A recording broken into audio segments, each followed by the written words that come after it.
Guys, welcome back to my YouTube channel.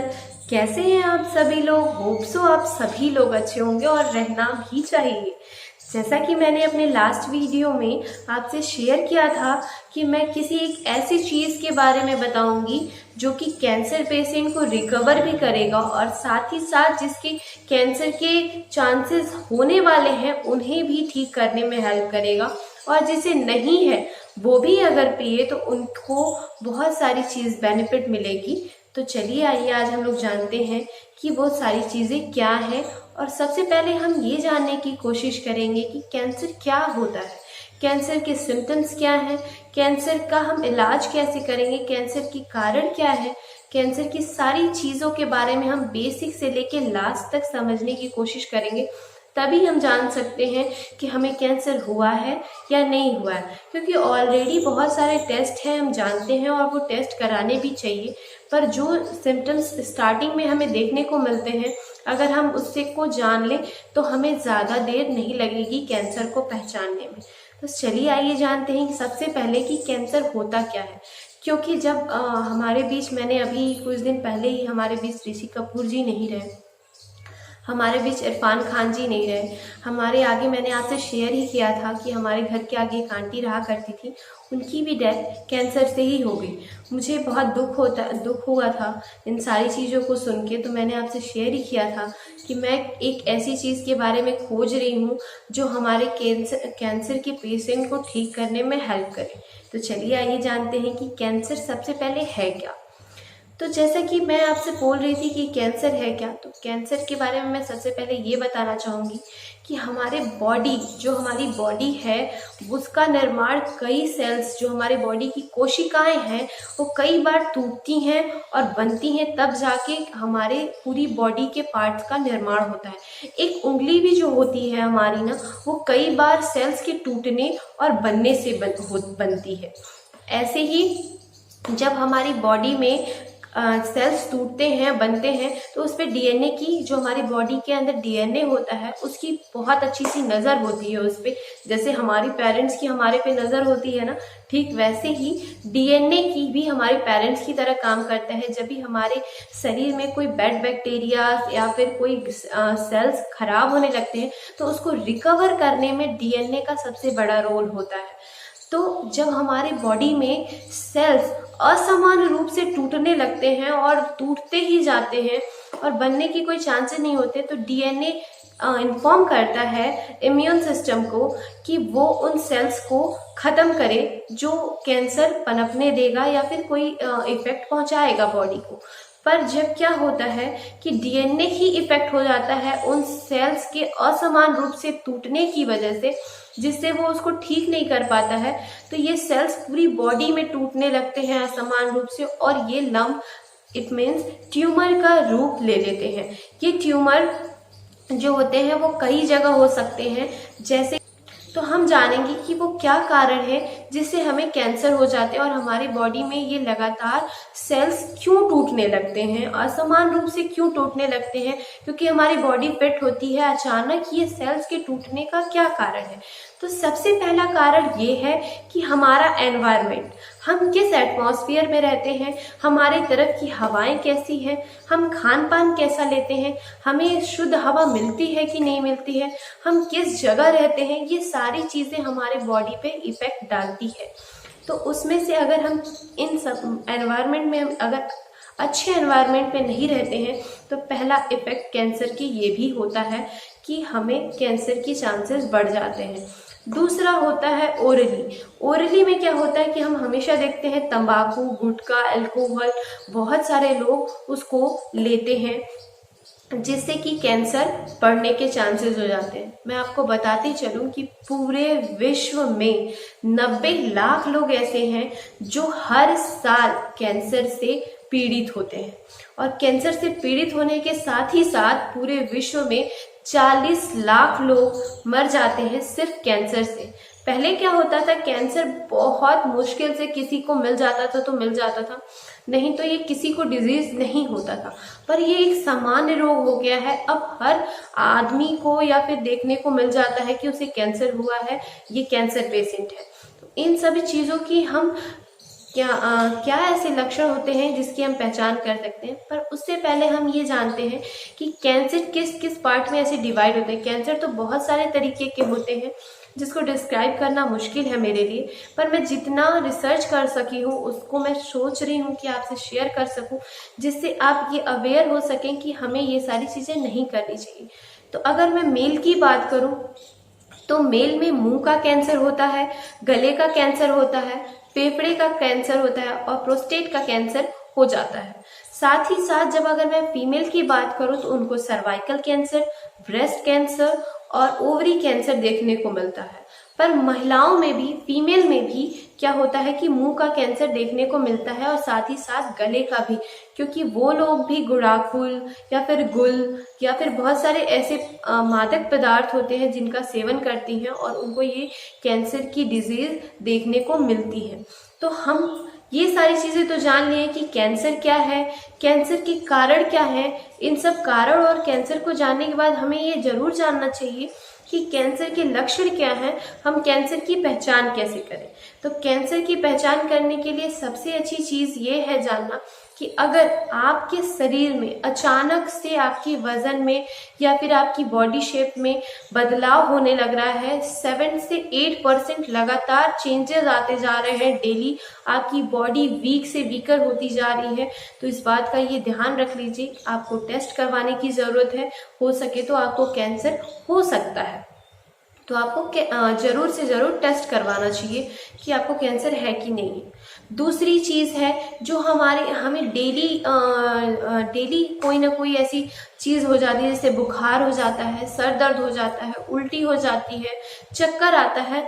अगर ये हम नॉर्मल दवा या डॉक्टर को दिखाते हैं और दवा खाते हैं, अगर हम उससे ठीक नहीं होते हैं तो हमें ये ध्यान रखना चाहिए कि ये एक लक्षण भी कैंसर के हैं। अगर हम ठीक नहीं होते हैं तो इसमें भी हमें डॉक्टर से टेस्ट करवा लेना चाहिए। तीसरा है कहीं पे भी हमारे बॉडी में अचानक गांठ का हो जाना, लंप का हो जाना। जैसे कहीं हम औरतों में देखते हैं कि ब्रेस्ट कैंसर यहाँ पे हो जाता है, मेल में भी हो जाता है। कई तरह की गांठें अचानक पीठ के साइड में, यहाँ बैकबोन में निकल आती हैं बहुत लोगों को। तो ये सारे जो लंप होते हैं या ट्यूमर का जो रूप होते हैं, ये सारे कैंसर ही नहीं होते हैं, पर हमें टेस्ट जरूर करवा लेने चाहिए कि वो कहीं कैंसर तो नहीं है, क्योंकि लास्ट स्टेज आने के बाद उसको ठीक करना मुश्किल होता है। तो उसको कोशिश करते रहना चाहिए कि फर्स्ट स्टेज में ही उस पर खत्म कर दिया जाए और कैंसर से रिकवरी पा ली जाए। जैसे कि फिर मैं चौथा सिम्टम्स बताऊं आपको, तो कहीं पे भी चोट नहीं लगी है उसके बाद भी ब्लीडिंग होने लगना अचानक, ये भी एक लक्षण कैंसर के हैं।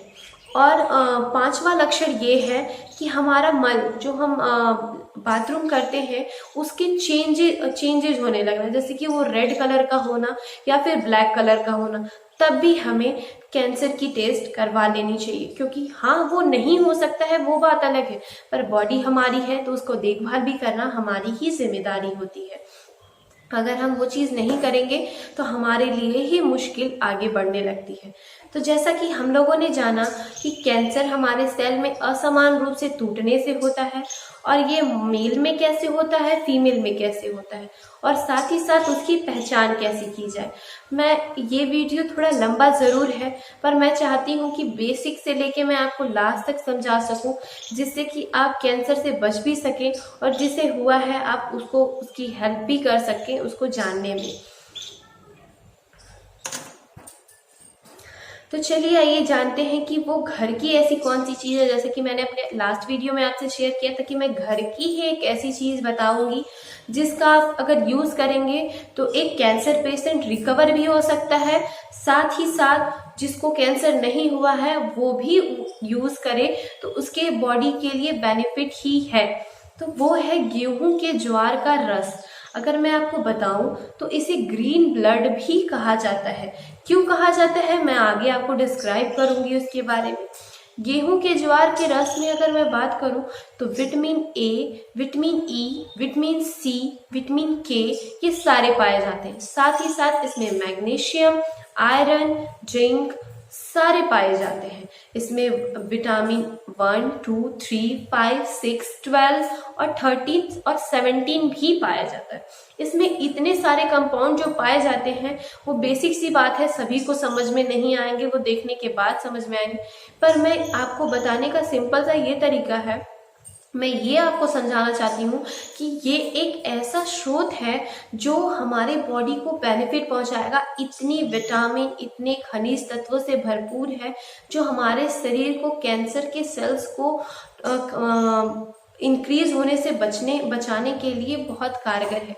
तो चलिए आइए जानते हैं कि जो गेहूं के ज्वार का रस है उसमें ऐसे कौन कौन से एंटीऑक्सीडेंट पाए जाते हैं जो हमारे कैंसर के सेल्स से लड़ने में क्षमता रखते हैं, जिसमें P4D1 सबसे पहला एंटीऑक्सीडेंट होता है, जिसे ग्लूकोप्रोटीन भी कहते हैं। आप सोच रहे होंगे ये क्या है, तो मैं जरूर आपसे शेयर करूंगी। मैं आपको अच्छे से बताना चाहूंगी कि ये क्या है, ये कैसे काम करता है। तो हमारी जो बॉडी स्वस्थ रहने का काम करती है वो डीएनए और आरएनए पे बहुत ज़्यादा डिपेंड करती है। तो उसको स्वस्थ रखने का काम ही P4D1 करता है, जो कि एक एंटीऑक्सीडेंट के रूप में हमारे बॉडी में होता है और हमारे डीएनए आरएनए को उसको स्वस्थ रखने का काम करता है। और साथ ही साथ जो कैंसर के सेल्स असमान रूप से टूटते रहते हैं हमारे बॉडी में, जो कि हमारा एक ट्यूमर का रूप लेता है, उसको बनने में अवरोध भी पैदा P4D1 ही करता है। तो सबसे पहली बात इसमें आती है कि जो हमारे कैंसर के सेल्स का जो टूटना बढ़ रहा है उसको रोकने में P4D1 का सबसे बड़ा हाथ होता है। दूसरी चीज इसमें आती है कि क्लोरोफिल में ऑक्सीजन हम सभी जानते हैं बहुत ज़्यादा होता है। और मैंने जैसे कि पहले आपसे ही शेयर किया कि इसे ग्रीन ब्लड कहा जाता है। क्यों कहा जाता है मैं आपको अभी यहाँ बता रही हूँ, क्योंकि जैसे क्लोरोफिल हमारा ब्लड जो होता है वो थोड़ा क्षारीय होता है, और कैंसर जो होता है जब हमारे ब्लड में अम्लीयता बढ़ जाती है और क्षारीयता घट जाती है तब हमारे कैंसर के सेल्स बहुत ज़्यादा पनपने लगते हैं बॉडी में। तो ये क्लोरोफिल क्या करता है, क्लोरोफिल का जो पीएच होता है वो 7.4 होता है, जो कि हमारे ब्लड 7.4 जो हमारे ब्लड का पीएच होता है बिल्कुल इक्वल होता है। इस वजह से उसमें जो हमारे ब्लड में जितने ऑक्सीजन, जितनी सारी चीजें पाई जाती हैं, सेम गेहूं के ज्वार के रस में भी वो पाई जाती हैं।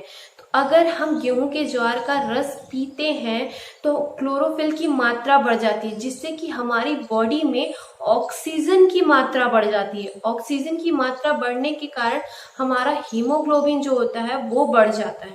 तो जब हमारी बॉडी में हीमोग्लोबिन बढ़ता है तो हमारे ब्लड में जो क्षारीयता है ना, हमारे जो क्षार अम्ल का चीज है, तो क्षारीयता का लेवल जो होता है वो इंक्रीज करते चला जाता है और अम्लीयता डिक्रीज करते चली जाती है।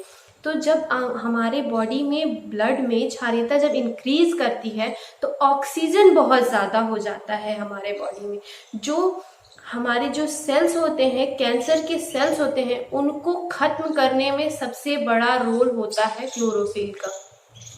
जो स्टार्ट होते हैं टूटना उनको खत्म भी करता है, साथ में जो पहले से भी सेल्स टूटे हुए हैं, जो ट्यूमर का रूप ले रहे हैं, उनको भी खत्म करने में क्लोरोफिल बहुत हेल्प करता है।